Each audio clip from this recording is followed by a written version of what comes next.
Imagine a universe in complete silence, without shape or color, so empty it defies comprehension, until an invisible breeze, the Spirit of God, stirs the primal waters.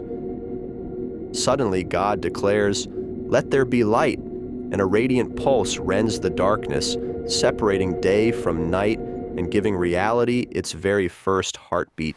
Then the divine voice stretches forth a crystalline expanse, dividing the waters above from the waters below, and that blue dome is called sky. Beneath that sky, the waters part like curtains, and firm land emerges. God names the dry ground earth and the swirling blue seas teeming with mystery. On the newly revealed soil, fragrant grasses unfurl, vines laden with clusters of fruit appear, and mighty trees bearing seeds sprout to sustain future life. Next, the Creator sets two great lights in the heavens, the sun to govern the day with golden fire, and the moon to watch over the night with silvery glow, studded with stars. With this luminous vault in place, God fills the oceans with shining fish and raises flocks of birds that paint the sky with wings of every hue. At dawn of the sixth day, the earth trembles with the roar of lions, the gallop of horses, and the silent glide of reptiles, each creature finding its place in the new ecosystem.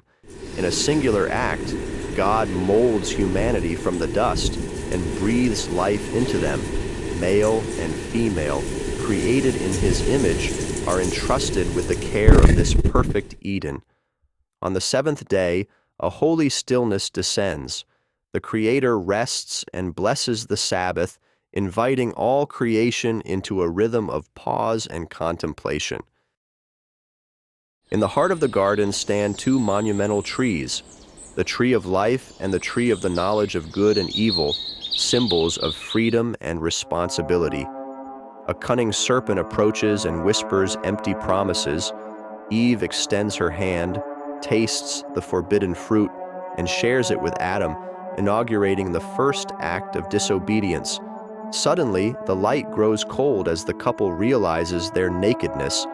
Guilt weighs on them like a stone, and they hide among the foliage, afraid of the voice that once led them in joyful dance. God finds the fugitives, pronounces the consequences, and in sorrow expels them from Eden. A cherub with a flaming sword stands guard at the gate of the lost paradise. Outside the garden, life goes on. Adam and Eve toil a harsh soil as they raise Cain and Abel, two brothers whose paths will be torn apart by envy. Blinded by jealousy, Cain strikes Abel in the field, and the earth drinks the innocent blood. The first grave is dug, and with it a wound opens in human history. Many generations pass, and wickedness multiplies. Corruption and violence darken human hearts until God decides to reset the story with a purifying flood. Amid the crowd emerges Noah, a righteous man who hears God's instruction. Build a massive ark to shelter his family and pairs of every living species. Torrential rains pour for 40 days and 40 nights. Mountains vanish beneath colossal waves, and the ark, like a fragile shell, rocks atop the chaotic waters. When the floodwaters recede, the ark rests on Mount Ararat. Noah releases a dove that returns with an olive branch, a sign that the earth is breathing life again. Noah builds an altar and offers sacrifice, and God paints a rainbow across the sky as a perpetual covenant that the seas will never again overwhelm the world.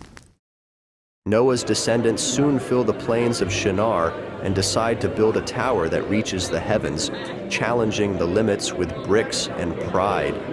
To curb their arrogance, God confuses their languages. The work halts, and people scatter to every corner of the earth, weaving diverse cultures and tongues. Among these wanderers stands Abram, called by God to leave Ur and journey toward an unknown land.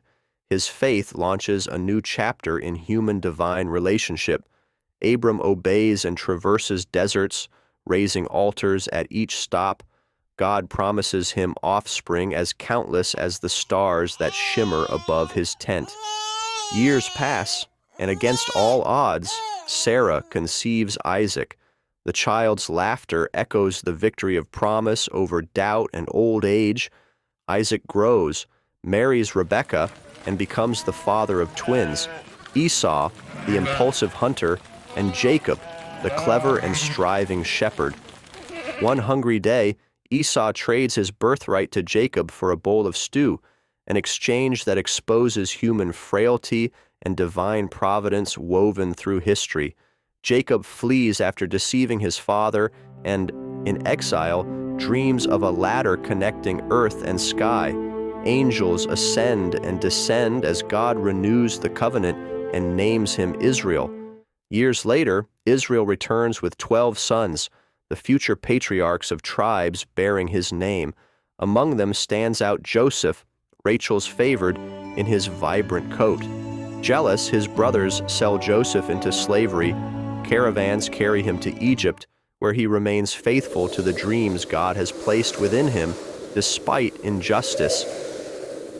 Through trials and prison, Joseph interprets Pharaoh's dreams, foretelling 7 years of abundance, followed by 7 years of famine, and earns the governor's robe.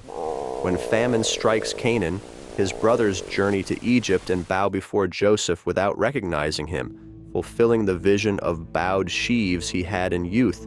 Joseph reveals himself in a tearful embrace, forgives his brothers, and relocates his entire family to Goshen, where they flourish under his protection. Jacob dies blessing his sons, and his body is carried back to Canaan. His lineage remains in Egypt, growing under the favor of the Pharaoh who knew Joseph. Decades later, a new Pharaoh arises, oblivious to Joseph's legacy. He views Israel's numbers as a threat and subjects them to harsh slavery. In that climate of oppression, Moses is born, saved from the waters to liberate his people, but that deliverance belongs to the next chapter of our journey. Today we close this first installment, spanning from creation to the hope of a deliverer, a journey of light, fall, judgment, promise, and preservation. Join us next time to see how Moses confronts mighty pharaohs and parts an impossible sea. May this story continue to inspire your faith and wonder.